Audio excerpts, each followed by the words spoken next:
ओम शांति। आज के इस टॉपिक में हम बाप दादा की आगे वाली अव्यक्त वाणी पे चर्चा करेंगे।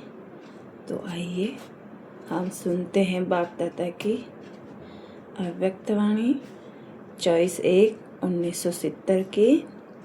ये वाणी है जो बाबा ने यहाँ पे मेन हेडलाइन में बताया है कि ब्राह्मणों का मुख्य धंधा यानी समर्पण करना और कराना। बाबा, हम ब्राह्मणों का मुख्य धंधा क्या है ब्राह्मणों के मुख्य ऑक्यूपेशन, उसके बारे में बाबा ने इस मूल्य में विस्तार से बताया है। तो आइए इसको सार रूप में सुनते हैं। अपने जीवन की नैया किसके हवाले की हैं? शिव बाबा के ना। तो श्रीमत पर पूर्ण रीति से चल रहे हो। श्रीमत पर चलना अर्थात हर कर्म में अलौकिकता लाना। शिव बाबा के वर्षे का पूरा अधिकारी अपने को समझते हो।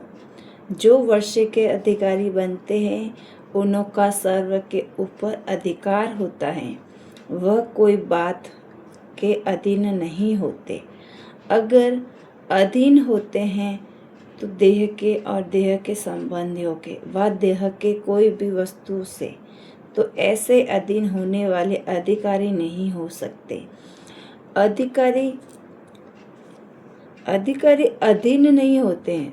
सदैव अपने को अधिकारी समझने से कोई भी माया के रूप के अधीन बनने से बच जाएंगे। हमेशा ये चेक करना है कि अलौकिक कर्म कितने किए हैं और लौकिक कर्म कितने किए हैं। यह अलौकिक कर्म और औरों को अलौकिक बनाने की प्रेरणा देंगे। सभी ने ये लक्ष्य रखा है। हम सभी ऊंचे ते ऊंचे बाप के बच्चे ऊंचे ते ऊंचा राज्य पद प्राप्त करेंगे। वह जो मिलेगा वह ठीक है। जब ऊंचते ऊंच बाप के बच्चे हैं तो बच्चे भी ऊंचा लक्ष्य रखते हैं। जब अविनाशी आत्मिक स्थिति में स्थित हो रहेंगे तभी तो अविनाशी सुख की प्राप्ति होगी। आत्मा अविनाशी है ना। मधुबन में जाकर मधुबन के वरदान को प्राप्त करना, वरदान बगैर मेहनत के सहज ही मिलता है। अव्यक्ति स्थिति में अव्यक्ति आनंद, अव्यक्ति स्नेह, अव्यक्ति शक्ति, इसी सभी की प्राप्ति सहज ही रीति होती है। तो ऐसा वरदान सदैव कायम रहे इसकी कोशिश की जाती है। सदैव वरदाता की याद में रहने से यह वरदान अविनाशी रहेगा। अगर वरदान को भूले तो वरदान खत्म। इसीलिए सृष्टि में सभी के प्रिय वस्तु शिव बाबा वही हैं, तो उनकी याद भी स्वतः ही चाहिए। जबकि हैं ही प्रिय और प्रिय एक, तो फिर उनकी याद भूलते क्यों? जब और कुछ याद आता होगा तो कोई भी बात बिना कारण के नहीं होती। विस्मृति के कारण ही प्रिय वस्तु दूर हो जाती है। विस्मृति का कारण है अपनी कमजोरी। जो श्रीमत मिलती है उन पर पूरी रीति से न चलने के कारण कमजोरी आती है और कमजोरी के कारण विस्मृति होती है। विस्मृति में प्रिय वस्तु भूल जाती हैं सदैव।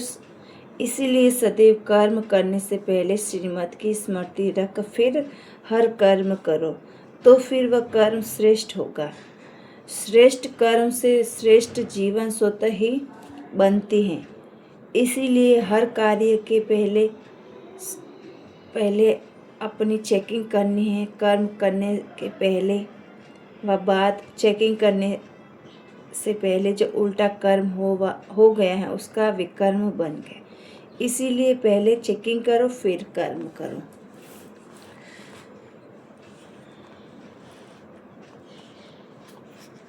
ईश्वरीय पढ़ाई बहुत सहज और सरल रीति किसको देने का तरीका आता है। हर सेकंड में किसको बाप का परिचय दे सकते हो। जितना औरों को परिचय देंगे उतना ही अपना भविष्य प्रलब्ध बनाएंगे। यह देना और वहाँ लेना तो गोया लेना ही है। जितना देते रहो उतना समझो हम लेते हैं। इस ज्ञान का भी प्रत्यक्ष फल और भविष्य में प्राप्ति अनुभव करते हैं। वर्तमान प्राप्ति के आधार पर ही भविष्य को समझ सकते हैं। बाबा यहाँ पे हमें ये बताना चाह रहे कि हमें वर्तमान में जो प्राप्ति हो रही है उस प्राप्ति के आधार पर ही हम भविष्य का अपना पद किस पोजीशन पे हम होंगे हम समझ सकते हैं। वर्तमान अनुभव भविष्य को स्पष्ट करता है। अपने को किस रूप में समझकर चलते हो। मैं शक्ति हूँ, जगत की माता हूँ, ये भावना रहती है कि जगत की माता का रूप है, उसमें जगत के कल्याण का रहता है। शिव शक्ति रूप में कोई भी कमजोरी नहीं रहेगी। तो मैं जगत माता हूँ, मैं और शिव शक्ति हूँ, ये दोनों रूप स्मृति में रखना तो माया जीत बनेंगे और विश्व के कल्याण की भावना से कई आत्माओं के कल्याण के निमित्त बनेंगे। नष्ट मोह संबंध से वह अपने शरीर से बने। नष्ट मोह के लास्ट स्टेज कहाँ तक है। जितना नष्ट मोह बनेंगे उतना स्मृति रूप बनेंगे। तो स्मृति को सदा कायम रखने के लिए साधन है नष्ट मोह बनना। नष्ट मोह बनना सहज है ना, वह मुश्किल है। जब अपने आप को समर्पण कर देंगे तो फिर सभी सहज होगा। अगर समर्पण न कर सके तो अपने ऊपर रखते हो कि मुश्किल वास्ता है। सहज बनाने का मुख्य साधन है समर्पण करना। बाप को जो चाहिए वो कराए। जैसे मशीन होती है उन द्वारा सारा कारखाना चलता है। मशीन का काम है कारखाने को चलाना। वैसे हम निमित्त हैं, चलाने वाला जैसे चलाए हमको चलना है। ऐसा समझने से मुश्किलात नहीं फील होगी। यह स्थिति दिन प्रतिदिन परिपक्व होती करनी है। इस मुख्य बात पर टेंशन रखना है। जितना स्वयं को समर्पण करते बाप के आगे उतना ही बाप उन सभी बच्चों के आगे समर्पण होते हैं। अर्थात जो बाप का खजाना है वह स्वतः ही उनका बन जाता है। जो गुण अपने में होते हैं वह किसको देना मुश्किल क्यों। समर्पण करना और कराना ये ब्राह्मणों का धंधा है। जो है ही ब्राह्मणों का धंधा तो ब्राह्मण के सिवाय और कौन जानेंगे। जैसे बाप थोड़े में राजी नहीं होता, बच्चों को भी थोड़े में राजी नहीं होना है। निश्चय की निशानी क्या है? विजय। जितना निश्चय बुद्धि होंगे उतना ही सभी बातों में विजयी होंगे। निश्चय बुद्धि की कभी हार नहीं होती है। हार होती ही है, समझना चाहिए कि निश्चय की कमी है। निश्चय की कमी विजय रत्नों में से भी तो हम एक रतन हैं। ऐसे अपने को समझना है। विघ्न तो आएंगे ना, उन्हों को ख़त्म करने की युक्ति है। सदैव समझो कि ये पेपर हैं। अपनी स्थिति की परख ये पेपर कराता है। कोई भी विघ्न आए तो उनको पेपर समझ पास करना है। बात को नहीं देखना है लेकिन पेपर समझना है। पेपर में भिन्न भिन्न क्वेश्चंस होते हैं। कभी मनसा का तो कभी लोकलाज का, कभी संबंध का तो कभी देशवासियों का क्वेश्चंस आएगा। परंतु इसमें घबराना नहीं है, गहराई में जाना है। वातावरण ऐसा बनाना चाहिए ना जो न चाहते हुए भी कोई खींच आवे। जितना खुद अव्यक्त वायुमंडल बनाने में बिजी रहेंगे उतना ही स्वतः सभी होता रहेगा। जैसा रास्ते जाते कोई खुशबू आती है तो दिल होती है कि जाकर देखे, वैसे ये अव्यक्त खुशबू भी न चाहते हुए भी खींचेगी।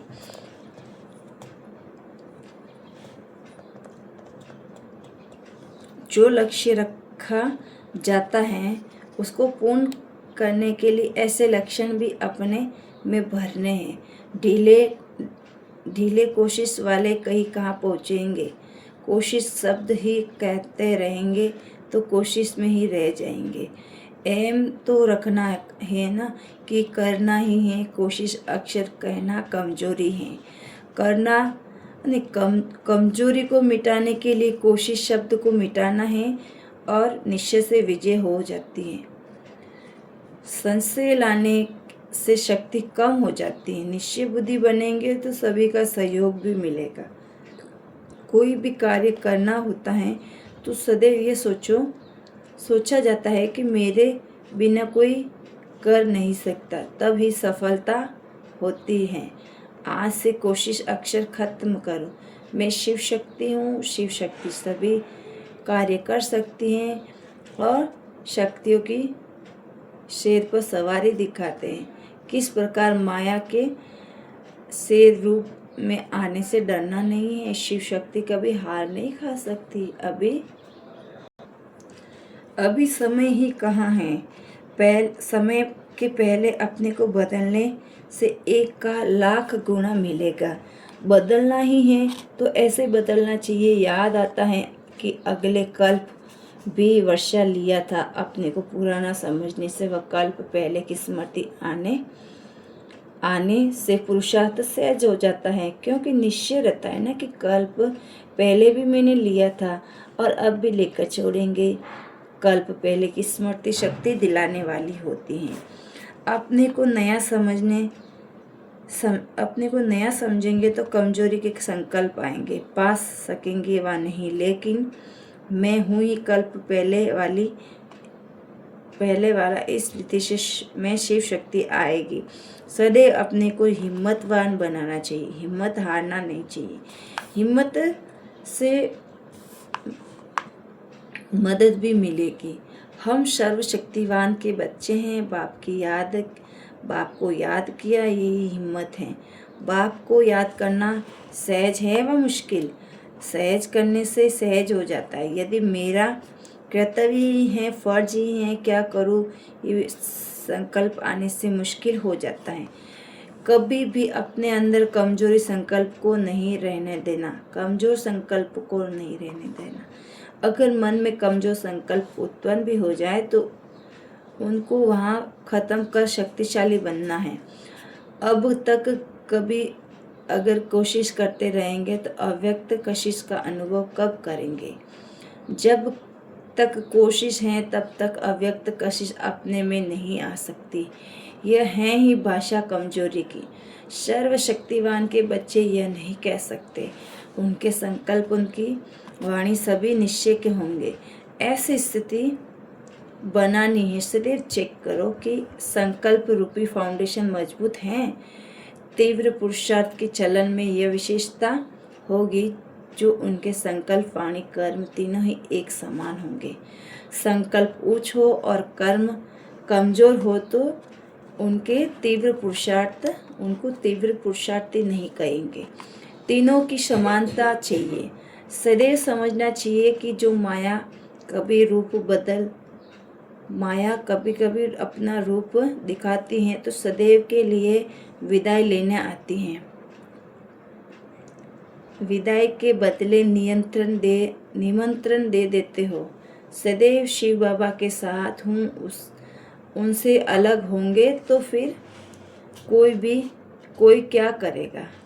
कोई बिजी रहता है तो फिर तीसरा डिस्टर्ब नहीं करता है। समझते हैं तंग करने वाला कोई नहीं आए तो एक बोर्ड लगा देते हैं। आप भी ऐसा बोर्ड लगाओ जो माया लौट जाएगी। आने का स्थान ही नहीं मिलेगा। कुर्सी खाली होती है तो फिर कोई बैठ जाता है। माताओं के लिए तो बहुत सहज है। सिर्फ बाप को याद करना है। बस बाप को याद करने से ज्ञान अपने ही में इमर्ज हो जाता है। बाप को जो याद करते हैं उनको हर कार्य में मदद बाप के मिल जाती है। याद की इतनी शक्ति है जो अनुभव यहाँ पाते हो वह वहाँ की स्मृति में रखेंगे तो अविनाशी बन जाएंगे। बुद्धि में बार बार यही स्मृति रखो कि हम परम धाम निवासी हैं। कर्तव्य अर्थ यहाँ आए हैं, फिर वापस जाना है।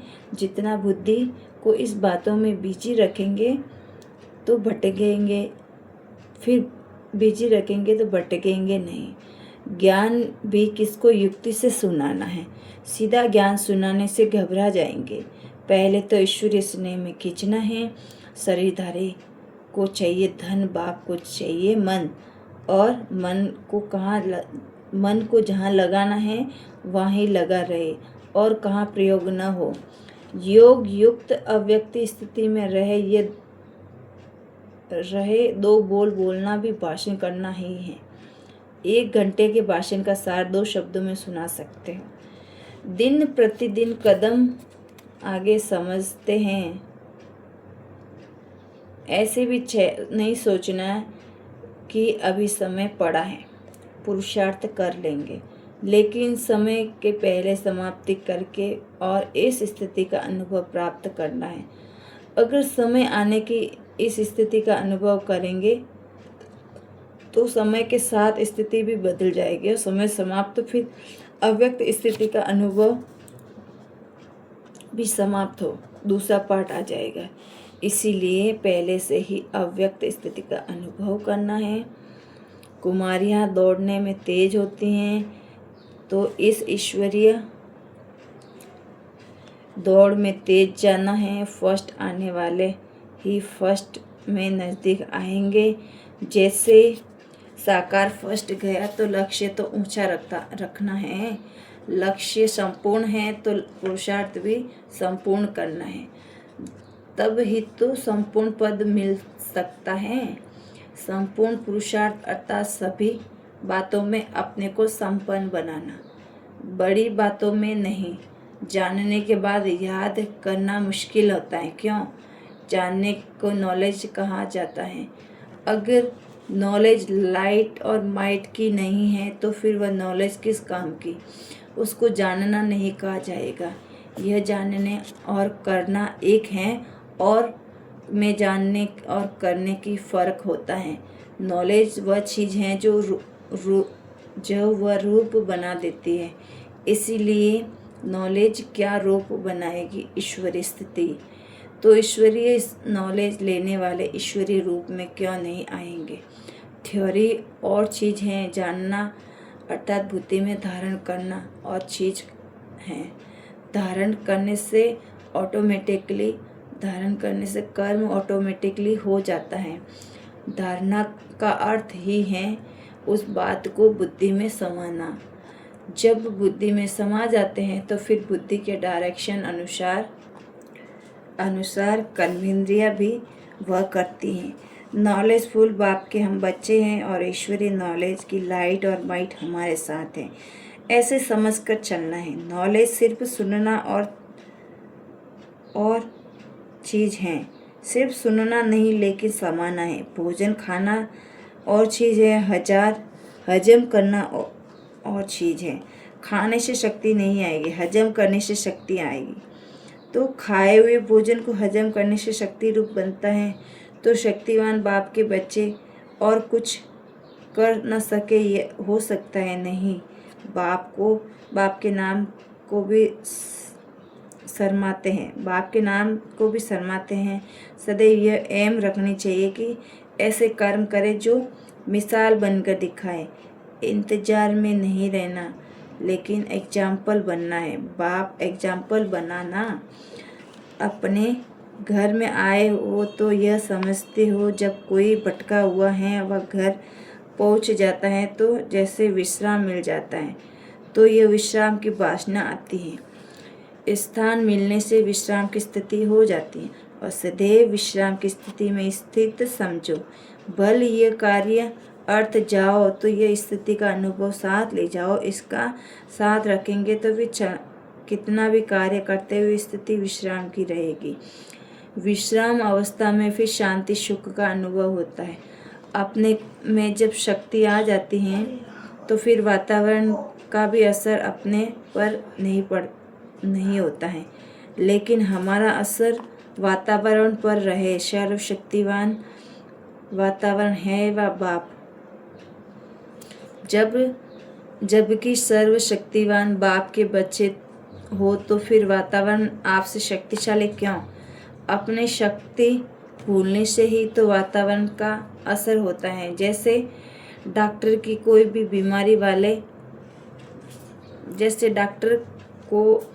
बीमारी वाले पेशेंट के आगे जाएंगे तो उसके असर नहीं होगा। वैसे ही अपनी स्मृति रखनी, सर्विस करनी है कि यह अपने में शक्ति रखो कि हम वातावरण को बनाना है, ना कि वातावरण हमको बनावे। युगल होते हुए भी अकेली आत्मा की स्मृति में रहना है कि आत्मा अकेली है ना। तो अगर आत्मा के संबंध में आना है तो फिर वह किसके क्या? सर्व संबंध किससे हैं? एक से। तो एक से दो भी बनना है, बाप और बच्चे। तीसरा कोई संबंध नहीं। सर्व संबंधों को जोड़ना है। एक दूसरा शिव बाबा, एक से दूसरा शिव बाबा। इस स्थिति को ही ऊंचते ऊंच कहा जाता है। तीसरी कोई चीज देखने हुए भी देखने में ना आए। अगर देखना है तो भी एक को बोलना भी, उससे ही ऐसी स्थिति रहने से ही माया जीत जाएंगे। जो माया जीत बनते हैं वह जगत जीत बन जाते हैं। ये शुद्ध स्नेह सारे कल्प में एक ही बार मिलता है। ऐसे स्नेह को हम पाते हैं ये सदैव याद रखना है कि जो कोई को प्राप्त नहीं हो सकता वह हमें प्राप्त हुआ है। इसी नशे में निश्चय में रहना है। दिल्ली का कमाल कब करेंगे? दिल्ली का आवाज़ ही चारों ओर फैलना है। दिल्ली में नाम बाला होना, भारत का नाम बाला होना है। इतनी जिम्मेवारी दिल्ली वालों को उठानी है। समय कम है, सर्विस बहुत है। इसी रफ्तार से जब सर्विस करेंगे तब ही तो सभी को संदेश पहुंचेगा। कोई को धनवान बनाने के लिए मौका देने भी महादान है। महादान का फल भी इतना मिलता है कि बाप को सदैव साथ रखेंगे तो माया देखेगी कि इसके साथ सर्वशक्तिवान है बाप हैं, तो वह दूर से ही भाग जाएगी। अकेला देखते ही हैं तब हिम्मत रखती हैं शिकार करने जब जाते हैं तो कोई भी जानवर वार न करे इसके लिए आग जलाते हैं। वैसे ही याद की अग्नि जली हुई होगी तो माया आ नहीं सकेंगी। ये लगन की अग्नि बुझनी नहीं चाहिए। साथ से शक्ति आपे ही आ जाएगी। फिर विजय ही विजय हैं। बाप दादा को बुजुर्ग माताएं सबसे प्यारी लगती हैं क्योंकि बहुत दुखों से थकी हुई हैं। तो थके हुए बच्चों पर बाप का स्नेह रहता है। इतना स्नेह बच्चों को भी रखना है। घर बैठे भी याद की यात्रा में पास हो गए तो फिर आगे बढ़ सकते हो। जितना याद की यात्रा में सफल होंगे तो मन की भावनाएं फिर शुद्ध हो जाएगी।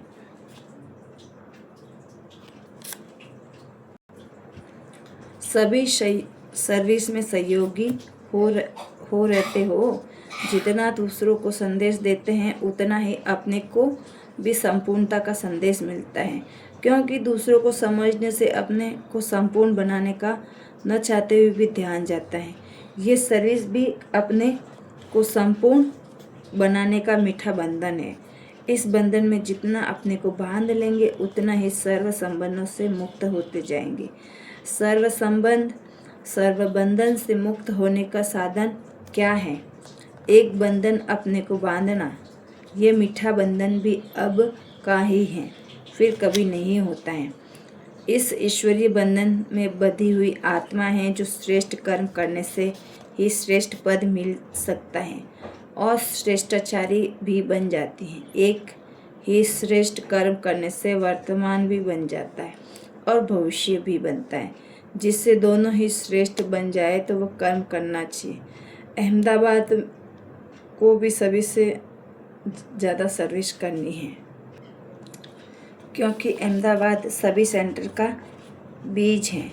बीज में ज़्यादा शक्ति होती है। खुलकर ललकार करो, जो गहरी नींद में सोए हुए हैं जाग उठे। कुमारियाँ तो बहुत कमाल कर सकती हैं। एक कुमारी में जितनी शक्ति है तो इतनी सर्विस में भी सफलता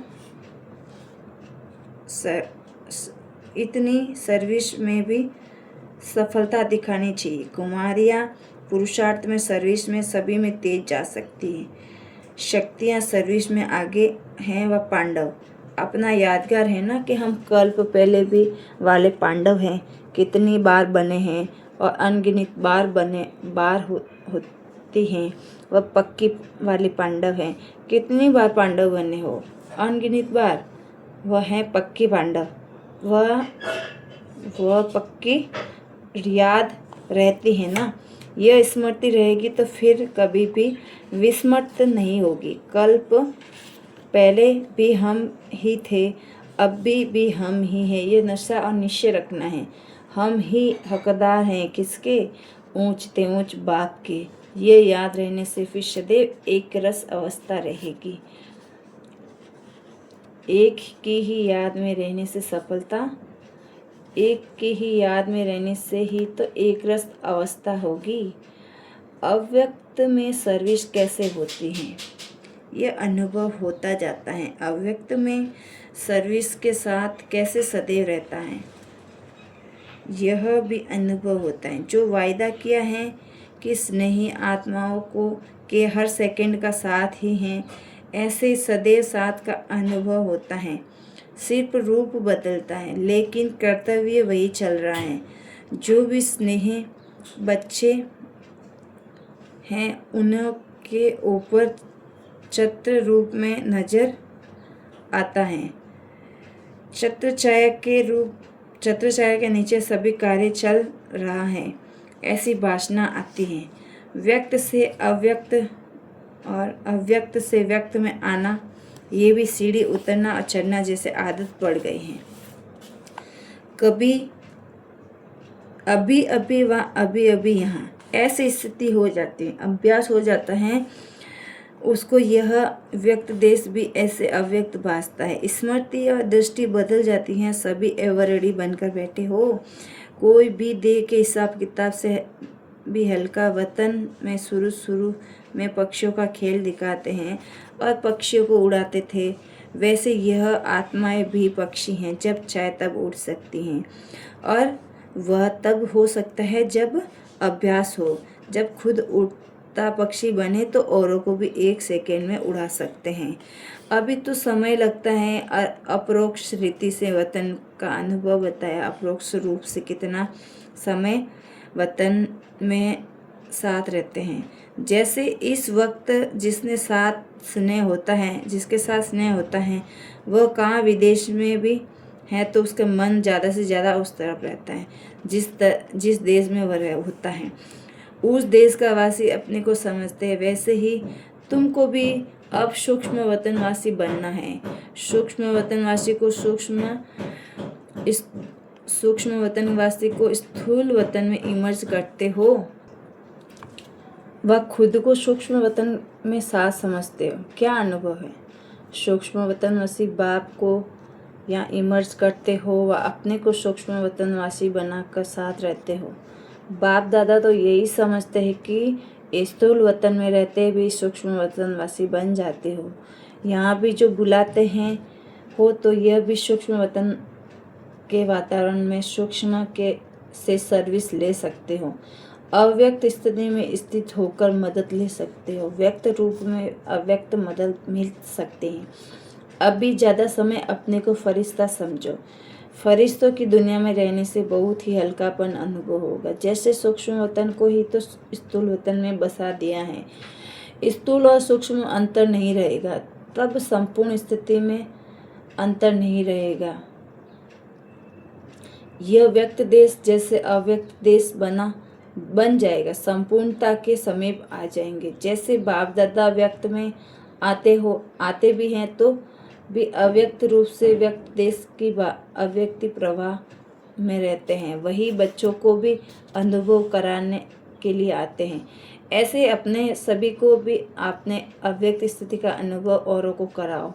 जब अव्यक्त स्थिति की स्टेज संपूर्ण होगी तब ही तो अपने राज्य में साथ चलना होगा। एक आंख में अव्यक्त संपूर्ण स्थिति, दूसरी आंख में राज्य पद। ऐसे ही स्पष्ट देखने में आएगा जैसे साकार रूप में दिखाई पड़ता है, बचपन रूप में भी, संपूर्ण रूप भी। तो यह बनकर फिर बनेंगे तो स्मृति रहती हैं। भविष्य की अनुरूप भी भविष्य की रूपरेखा भी जैसे संपूर्ण देखने में आती है। जितना जितना फरिश्ते लाइट के नज़दीक होंगे उतना इतना राज्य पद को भी सामने देखेंगे। दोनों ही सामने हैं। आजकल कई ऐसे होता है जिसको अपने पास्ट की पूरी स्मृति रहती है तो वो भविष्य में भी ऐसी स्मृति में रहे। ये बनना है, ये भविष्य में साकार संस्कार इमर्ज होते रहेंगे, मर्ज नहीं इमर्ज होंगे। अच्छा, बाप दादा ने अपनी वाणी को यही विराम दिया। आज की मुरली जो बाप दादा की अव्यक्त वाणी है वो यहाँ समाप्त होती है। हम भी अपनी वाणी को विराम देते हैं। अच्छा, ओम शांति। आगे हम नेक्स्ट टॉपिक पे, नेक्स्ट वाणी पे बात करेंगे। ओम शांति।